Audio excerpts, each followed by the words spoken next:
Buckle up, because today we're talking about the only nurse less qualified than Dr. Google. Yes, I'm talking about our very own medical method actor, a 29-year-old woman who played pretend nurse for 7 months, treated over 4,000 patients, and was only caught when someone finally said, "Wow, she's doing great! Let's promote her!" And that's when the Scooby-Doo mask finally came off. Young production. I said right foot creep, ooh, walking with that heater. Look around, stay low, make sure they don't see it. First, let's admire the absolute confidence. 7 months of waking up each day, putting on scrubs and thinking, time to play real-life Operation again.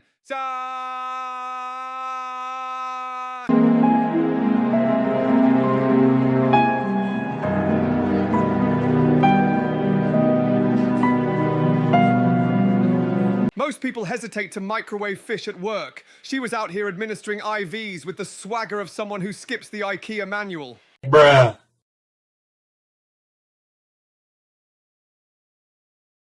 And honestly, how did she even get the job? Apparently the hiring process was just, own scrubs? Check. Knows how to pronounce stethoscope? Check. You're in.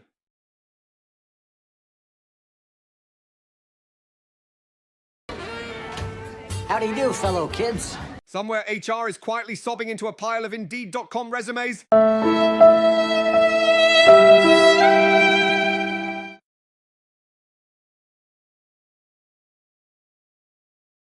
And look, let's be clear. 4,000 patients. That's 2 Avengers movies worth of crowd shots.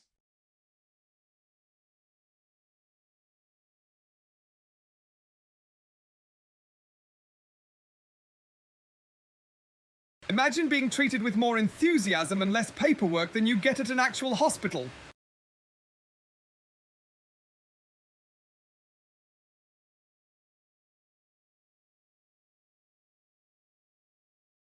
Was she wildly competent, just winging it on vibes alone? Or did no one notice because healthcare's default is already chaos?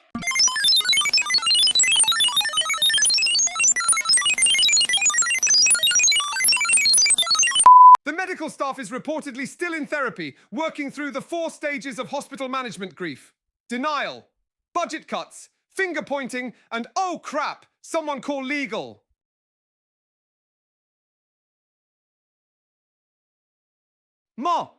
One Redditor summed it up perfectly. The hospital is probably sweating about potential lawsuits. Sweating.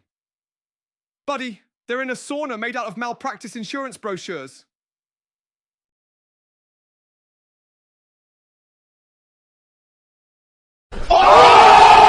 Let's pour one out for her promotion, though. The hospital only noticed her lack of credentials when they tried to reward her. There's a satire about late-stage capitalism baked in here, folks. You aren't expected to be qualified at your job just to smile, nod, and never ask for a raise.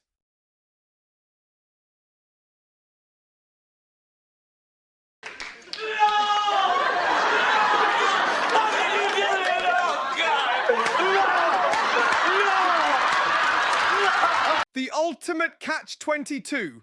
If you're actually good at something, you draw attention, and the illusion falls apart. Still, she's now facing accountability the way the rest of us face Mondays, in handcuffs, regret, and a half-hearted apology to everyone around.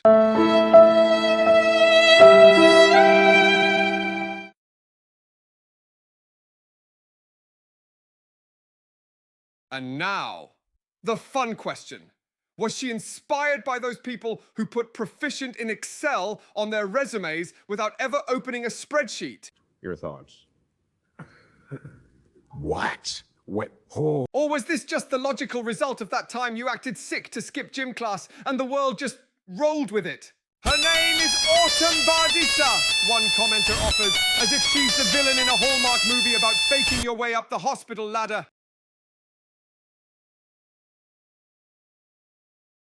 Suddenly, every patient is wondering if their nurse is a trained professional or just someone who's seen 3 seasons of Grey's Anatomy. I'm in love with you. I've been in love with you forever. But maybe, just maybe, we should thank her for exposing the real problem here. Apparently, you can get further in the medical field with a steady hand and an air of confidence than with an actual license. Yeah, man, I think Rachel's beautiful because she's got good brains. That.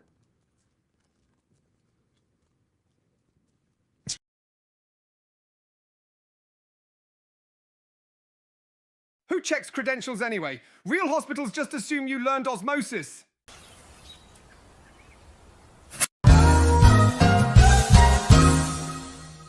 Treat a few thousand patients, HR says, and maybe, just maybe, we'll Google you before we give you a plaque.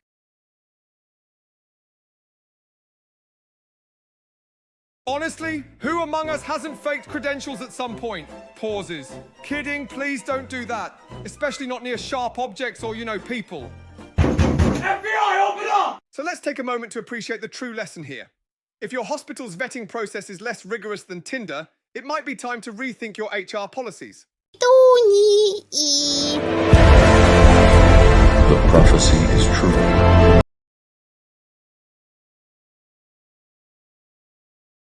And as for Autumn Bardisa, well, she might not get a promotion, but she certainly earned a starring role in next year's Netflix docudrama, Nurse, I Barely Knew Her!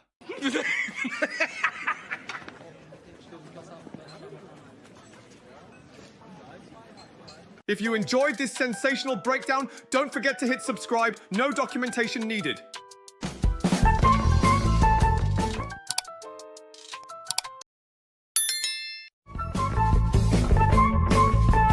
We won't promote you, but we might give you weekly doses of dumb news and sharp satire. Stay vigilant, stay skeptical, and remember, just because someone hands you a thermometer doesn't mean they actually know where it goes.